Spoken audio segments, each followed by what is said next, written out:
ਭੈੜੀਆਂ ਹੱਥਾਂ ਨੇ ਕੱਟਣ ਦੀਆਂ।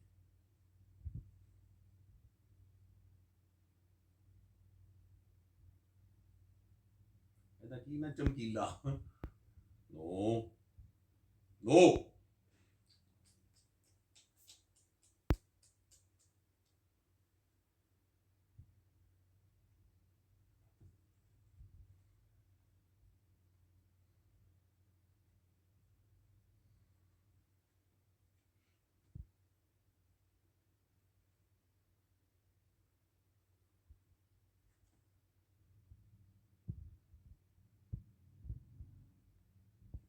क्या बात है क्या बात है क्या बात है क्या बात है